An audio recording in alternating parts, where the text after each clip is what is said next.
શું કહેતો હતો કે આ તારી ઓફિસમાં બધું બરાબર છે ને? હા, હમણાં થોડું મંદી જેવું છે.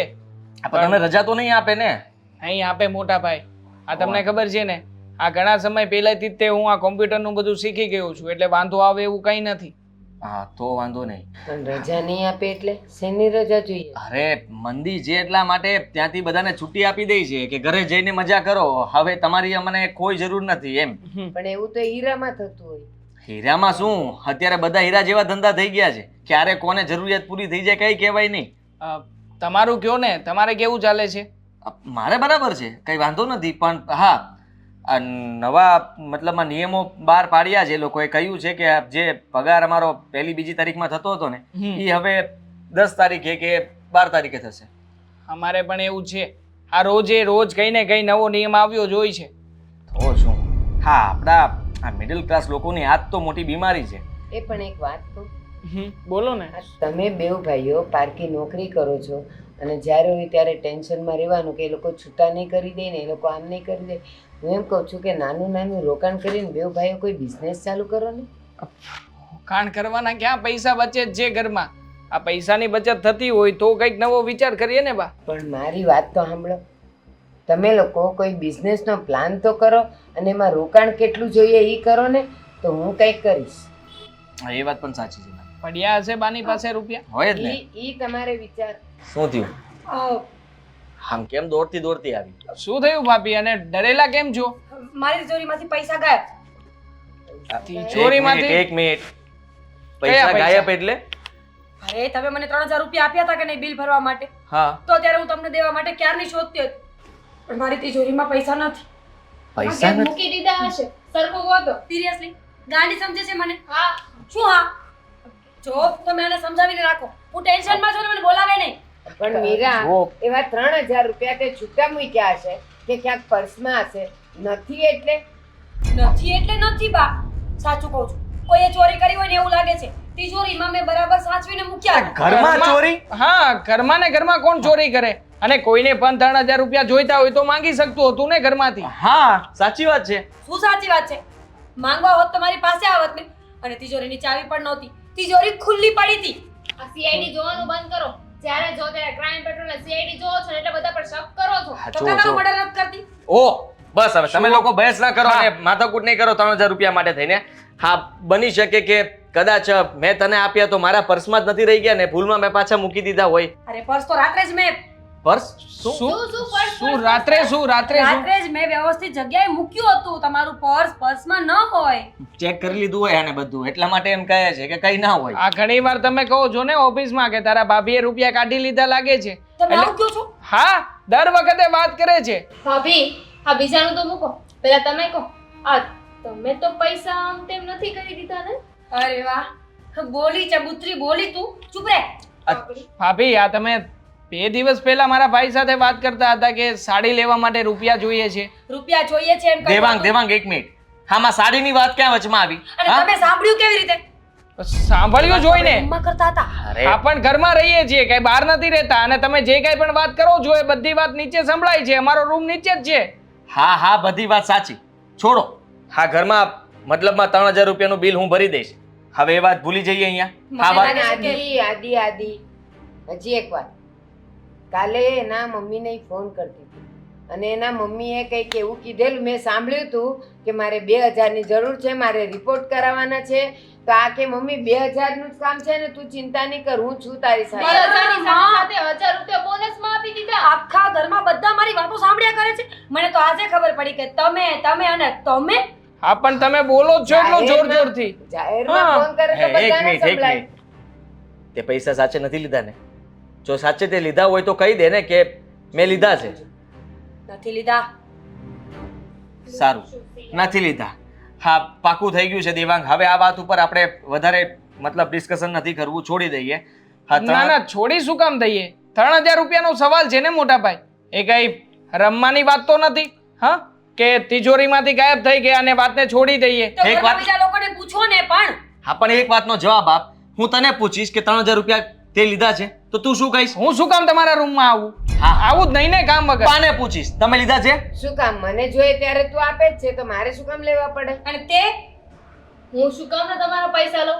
મારી પાસે પૈસા હોય છે, તમારા પૈસાની જરૂર નથી. અને મેં તો ક્યાંથી લીધા હોય? કેમ? મારા જ છે તો પછી હું શું કામ પાછા આપું ને લઉં ને એવું શું કામ કરું? કહી દઉં ને કે મેં લીધા હતા. પણ આદિ તું આજે એમ કે છે કે 3000 રૂપિયાનો જ સવાલ છે ને હું ભરી દઈશ. આજે 3000 ની વાત છે, કાલે વધારાની થાય. આમ જતું તો ન જ કરાય.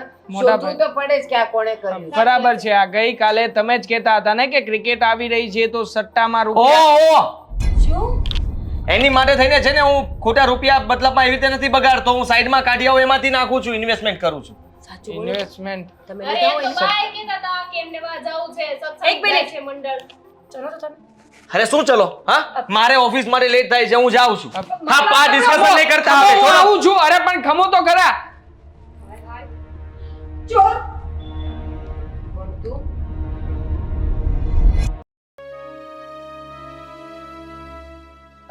શું વિચાર કરે છે હવે? હા, વિચાર તો આવે ને. 3000 રૂપિયા ગયા છે ઘરમાંથી. કાલે 6000 જશે, પછી 9000 જશે, પછી 12000, પછી 12 લાખ. હા, તારી વાત તો સાચી છે, પણ તને શું લાગે છે આમાં ચોરી કોણે કરી હશે? મને તો છે ને સીધી રીતે આ ભાભી ઉપર જ શક જઈ રહ્યો છે. ભાભીને જેવી રીતે વાત કરતા હતા ને એમની આંખોમાં દેખાઈ આવતું હતું કે વાતો છે ને બનાવીને કરે છે. તમને શંકા છે? મને તો પૂરેપૂરો વિશ્વાસ છે કે આની પાછળ ભાભીનો જ હાથ છે. આ મને લાગે છે કે ધીમે ધીમે રહીને છે ને કટકી કરવા માંગે છે, એટલે એ લોકો આગળ વધી જાય. હા, આમ પણ આ સીધી રીતે એ લોકો પહોંચી નથી શકતા ને, એટલા માટે જ આવા બધા કાવતરા કરે છે. અને આ મોટા ભાઈએ પણ જેવી રીતે વાતને દબાવી નાખીને એના ઉપરથી એક વાત તો સાબિત થઈ જ ગઈ હતી કે આ બંને જણાની છે ને મિલીભગત છે, તો જ મોટા ભાઈ એવું કે. પછી પાછા ખર્ચામાં બતાવી દેશે ને કે 3000 રૂપિયા એક્સ્ટ્રા લાઇટ બિલના. હા, એ તો રહેવાનું જ છે, પણ જો આવી રીતે ઘરમાં ચીટિંગ તો ના જ કરાય ને. ભાભીને પૈસાની જરૂર છે, માન્ય છીએ, પણ એણે વાત કરી દેવી જોઈએ ને કે મને પૈસા જોઈએ છે, પૈસા આપો. કોઈ નાતો નથી જ પાડતું ને. સાચી વાત છે. જરૂર હોય તો ચોરી કરી લેવાની. જો મને તો એક બાબતની વધારે પડતી ચિંતા થઈ રહી છે કે શું? મોટા ભાઈ પણ ભાભીને સાથ આપે છે. મતલબ નક્કી કે મોટા ભાઈ પણ એનો જે પગાર આવે છે ને એમાંથી કટકી કરતા જશે. હવે હા, હું ચોરી કરતી હોય તો સ્વાભાવિક છે ને તમે મારો સાથ આપો જ તેને. તો મોટા ભાઈ આપે એમાં ખોટી વાત શું છે? પણ જો તું વિચાર કર, મોટા ભાઈ છે ને હા ઘણીવાર નવા એપ્લિકેશન ઉપર ગેમ રમતા હોય છે, અને મેં તો ઘણીવાર જોયું છે ઘણા બધા લોકોને કહેતા હોય કે હા નાખી દે, હું તને મોકલાવી દઈશ, તું પૈસાની ચિંતા નહીં કરતો. એટલે ડાઉટ તો છે ને મને મોટા ભાઈ ઉપર પણ જઈ રહ્યો છે. પણ બા કહેતા હતા ને કે ભાભી એમના પિયરે પૈસા મોકલવાની વાત કરતા હતા, તો બની શકે કે ભાભીએ લીધા હોય. હા, આમ તો શકની દોરી સીધી ભાભી તરફ જ જાય છે, પણ જો હું તો કહું છું આપણે પણ છે ને આવી રીતે કટકી કરવા લાગીએ તો જ આગળ વધીશું. નહીં તો આ ભાઈ ભાભી ક્યાંય પહોંચી જશે અને આપણે ઠન ગોપાલ. બરાબર છે, આ લોકો આવું કરે છે ને તો આપણે પણ આમ જ કરવું પડશે, બાકી આના સિવાય બીજો કોઈ રસ્તો નથી. પણ જો આ રસ્તો સીધો રસ્તો નથી. આવી રીતે ઘરના લોકોને છેતરીને આપણે આગળ નહીં વધી શકીએ. ભાઈ ભાભી એ જ કરે છે ને, કરે છે કે નહીં? હા, એ લોકો તો એવું કરે છે. તો પછી પણ હું એક કામ કરું, એકવાર છે ને ભાઈની સાથે વાત કરી જોઈશ અને ભાઈને પૂછી જોઈશ કે ભાઈ હકીકતમાં સાચું કહેજો, આ રૂપિયાની જરૂરિયાત હોય અને તમે તો નથી લઈ લીધા ને, અને જો આવું ખોટું બોલીને લીધા હોય ને તો મને એકલાને જણાવી દો. હા, મને જેવી વાત કરશે ને એટલે તરત જ તને કહી દઈશ. આ બીજી વાર તારે છે ને એ વ્યક્તિથી સાવધાન રહેવાનું. હવે કયો ચોર એમ કહે કે મેં ચોરી કરી છે? કુછ બી ના બોલો. ઇમોશનલથી કોઈની સાથે આપણે વાત કરીએ ને તો એ વ્યક્તિ બધી વાતો જણાવી દે. તમારા ભાઈ ભાભી છે ને એકદમ ચંટ માઇન્ડ છે. હા, હવે ખબર છે. આમ આટલું બધું ચાવીને બોલવાની જરૂર નથી. વર્ષોથી રહું છું.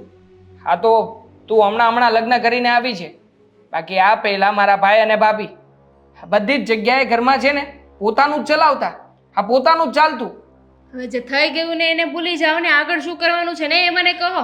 એમણે તો ચોરી કરી લીધી, હવે આપણે શું કરવાનું? આગળ આ ચોરને પકડવાનો છે. આ ગમે તેમ કરીને તું ભાભી પાસેથી વાત કઢાવજે કે આ ચોરી છે ને ભાભીએ જ કરી છે, એટલે તને ખ્યાલ આવી જશે. હું ભાઈની સાથે વાત કરીશ ફેરવીને એવા એવા સવાલો કરવાના ને કે ચોર આફોડો જ સામેથી કહી દે કે મેં ચોરી કરી છે, અને બધા સબૂત આપણી પાસે રાખવાના. જ્યારે વાત કરતા હોઈએ ને ત્યારે ફોન રેકોર્ડિંગ પણ ચાલુ જ રાખવાનું, જેથી કરીને પકડાઈ પણ જાય. તમને લાગે છે આ તમે જે પ્લાનિંગ કરી રહ્યા છો એ બધું સક્સેસફુલ થાય? આ તમારા ભાઈ ભાભી આપણને વેચીને ડાળિયા ખાય એમ છે? તો આપણે કંઈ ઓછા નથી. હા, ગમે તેમ કરીને વાત કઢાવીને જ રહીશું. બાકી આવી રીતે મોટા ભાઈ 3000 રૂપિયા લઈને વાપરી નાખે એ મને પણ ના પોસાય ને. સાચી વાત છે. હું મહેનત કરું અને એ લોકો 3000 રૂપિયા બૂચ મારીને ખાઈ જાય. કાલ તો મોટી હોટલમાં જશે, ત્યાં જઈને લંચ કરશે, ડિનર કરશે, અને આપણે એમના મોઢા જોયા કરવાનું. અરે મોટું મકાન પણ લઈ લેશે. આવી રીતે ચોરી થતી રહીને ઘરમાં તો આવી જ જશે. હા, ટીપે ટીપે સરોવર ભરાય. આજે 3 ચોરી કર્યા છે, કાલે 3 લાખ રૂપિયા ચોરી કરી લેશે. બસ મેં નક્કી કરી નાખ્યું છે કે આ ચોરને છે ને ગમે એમ કરીને પકડવાનો છે. હા, ભાભી હોય કે ભાઈ હોય, છે તો બેમાંથી એક જ. પણ એ બે સિવાય કોઈ બીજું હશે તો? બીજું કોણ હોય? આ ઘરમાં બા તો કાંઈ જવાના નથી. રહી વાત તારી અને મારી, સાચું બોલજે, તે ચોરી કરી છે? ના આવે, મારે શું કામ એમના કબાટમાંથી ચોરી કરવી પડે? ચોરી કરવી હોય તો આપણા કબાટમાંથી કરું કે નહીં? ચોરી કરવી હોય તો આપણા મતલબ તું ચોરી કરી શકે એ વાત તો ફાઇનલ થઈ ને. અરે મારા ને મારા પૈસા લેવા ને એને ચોરી કરી ના કહેવાય. કોઈને કહેતા નહીં, નહીં તો બે ધોળ મારશે. શું ધોલ મારશે? જો અત્યારમાં છે ને મોટા ભાઈ ગુસ્સામાં ઓફિસમાં જવા નીકળી ગયા છે. હજી તો હું નીચે પહોંચ્યો ને ત્યાં તો બાઇક ચાલુ કરીને નીકળી ગયા, એટલે પાક્કું ફૂલ ગુસ્સામાં હતા. જો હું છે ને ઓફિસેથી આવતી વખતે બધી વાત કઢાવી લઈશ. તું અત્યારમાં ભાભી હોય ને ઘરમાં તો તારી રીતે જાણવાની કોશિશ કરજે, એટલે આપણે લોકો બચીને રહી શકીએ. હા, ચાલ હું નીકળું. બોલતી કેમ નથી કઈ? હા જાઓ. તું શું વિચાર કરે છે મને કહીશ? જાઓ ને હવે, વિચારવા દો મને. હા, બરાબર વિચારજે, કોઈ રહી ના જાય. ચાલ, જય શ્રી કૃષ્ણ. જય શ્રી કૃષ્ણ.